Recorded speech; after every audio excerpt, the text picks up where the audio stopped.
Le grand problème que la plupart des gens qui veulent faire l'élevage ont, c'est le problème d'alimentation.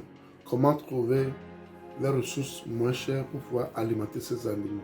Et c'est un vrai problème, surtout quand vous êtes dans un milieu où vous devez tout acheter. Donc quand tu fais l'élevage des moutons, des chèvres, et si tu es dans un milieu où tu dois tout acheter, acheter le foin, acheter euh, de la provende et autres, ça pèse un peu sur ce projet. Dans cette vidéo, je vais vous parler de certaines conditions qui favorisent l'élevage des moutons en particulier, parce que c'est important de le savoir. Et si tu fais l'élevage des moutons, de chercher à avoir ce genre de conditions, si possible, avant de te lancer dans l'élevage des moutons. Ça va rendre ton élevage plus facile pour toi. Sans plus tarder, passons vite sujet après le générique.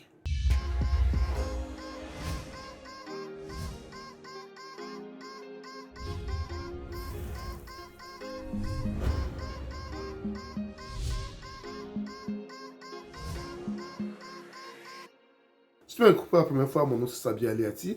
Et sur ma chaîne Zaro, nous parlons d'investissement général en agriculture et en élevage. Cette thématique te sont importantes, grand, tu as deux choses à faire. Abonne-toi à notre chaîne Zaro, clique sur la cloche de notification pour ne plus rater nos vidéos à chaque fois que nous en publions. Ensuite, partage au maximum pour qu'elle puisse atteindre plus de personnes.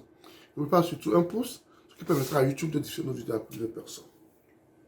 Il y a certaines conditions, naturellement, qui favorisent certains éleveurs par rapport à certains élevages. Mais quand je fais l'élevage des moutons, des chèvres, il y a le facteur pâturage qui est vraiment important.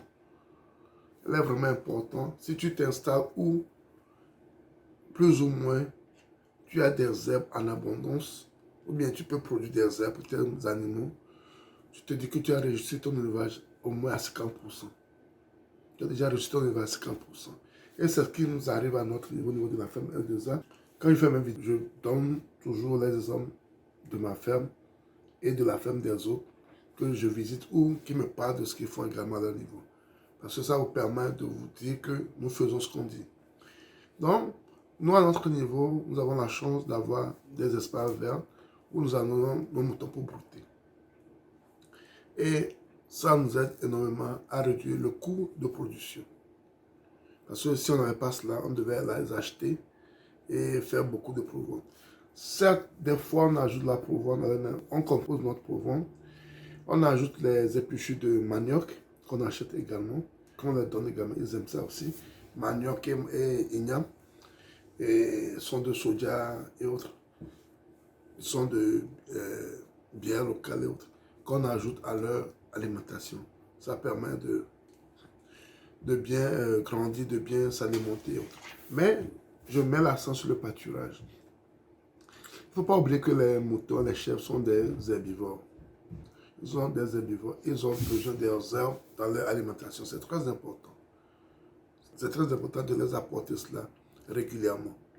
Il y a certaines herbes aussi qui sont mieux par rapport à d'autres parce qu'il y a d'autres qui sont des antibiotiques, il y a des qui sont des parasitants et autres aident, qui aident l'animal dans son bien-être. Donc, c'est important d'amener les animaux au pâturage. Des fois, eux savent mieux que nous ce qui est mieux pour eux. Ils savent mieux ce qui est bon pour eux. Et quand les animaux pâturent, ils ont la chance de prendre ce qu'ils veulent pour leur bien-être. Donc, c'est très important. Quand tu veux faire l'embauche ovine, quand tu as un temps bien précis pour pouvoir sortir ces animaux, je te conseille à ce moment de les amener moins au pâturage. Parce que le fait de s'exercer, aller, venir, ça, il brûle des calories, il brûle de l'énergie. Et peut-être que le résultat que tu veux, tu ne vas pas l'avoir. Dans ces conditions, tu peux les garder et les gaver avec la provende, les épluchures de manioc et autres. Mais tu peux ajouter aussi des herbes parce qu'il ne faut pas oublier que ces animaux sont des herbivores. Tu peux ajouter des herbes dans leur enclos. Il faut les faire sortir le moins possible. Ils peuvent sortir une fois en passant. C'est important pour leur bien-être également, mais le moins possible. Mais ce que tu as en élevage, pour ta reproduction, ils doivent aller au pâturage régulièrement. L'exercice va les aider aussi à être en forme. Et il faut tout faire, si c'est possible, avoir le pâturage pas loin de toi. Nous, notre pâturage se trouve en même temps sur notre ferme. notre pâturage se trouve en alimentation ferme. Ça nous permet de mieux contrôler ce qui vient, ce qui sort. Le problème que nous avons actuellement, c'est au niveau des bœufs, que des fois les gens amènent là-bas. Et nous sommes en train de trouver des solutions pour que ça n'arrive plus. Et très bientôt, on va trouver une solution adéquate, permanente pour cela également. Et là, on sait que notre pâturage est immaculé, notre pâturage appartient rien qu'à nos animaux. C'est très important. Et aussi, ça nous permet de mettre ce qu'on veut mettre également. On peut ajouter certains herbes, on peut ajouter certains plantes pour le bien-être de nos animaux. Parce que bien manger est un gage de santé également. Si les animaux sont en forme, même quand ils sont attaqués par les maladies, vous avez le temps de les... Même si les animaux sont déjà très maigres et autres, ils sont facilement vulnérables. Donc, il faut éviter cela. Et l'herbe est vraiment important. L'herbe est vraiment important pour leur développement. Il faut qu'ils mangent beaucoup d'herbe. Parce que ça va dans leur nature. Ça va dans leur nature de mouton, ça va dans leur nature de chèvre. Ça va dans leur nature de mouton, ça va dans leur nature de chèvre. Cette année, nous avons commencé par planter certaines choses. Et nous sommes à la quête d'autres encore qui apportent beaucoup d'éléments nutritifs à nos animaux. Et c'est ce qu'on va planter sur nos champs pour aider nos animaux. Et en même temps, on s'aide également parce que ça réduit considérablement notre coût de production. Ça réduit considérablement notre coût de production. Nous n'allons pas dépenser pour certaines choses qu'on peut trouver chez nous. On ne va pas dépenser pour les choses qu'on peut trouver chez nous. Et on peut contrôler cela également. On peut savoir où les amener aujourd'hui, où les amener demain, pour permettre aux nouveaux pousses de revenir également, pour ne pas surexploiter une partie du champ. Pour ne pas surexploiter une partie du champ. Pour pouvoir exploiter le champ équitablement. Et là, ça va dans l'intérêt de nos animaux. Et ça va dans notre intérêt également. Parce que ce qui tue tout éleveur, c'est le coût de production. C'est le coût de production qui tue tout éleveur. Faire tout et tout pour réduire les coûts de production en ayant son pâturage à portée de main, ça vous permet de réduire les dépenses de la production et vous permet de mieux cerner ce que vous faites. C'est très important.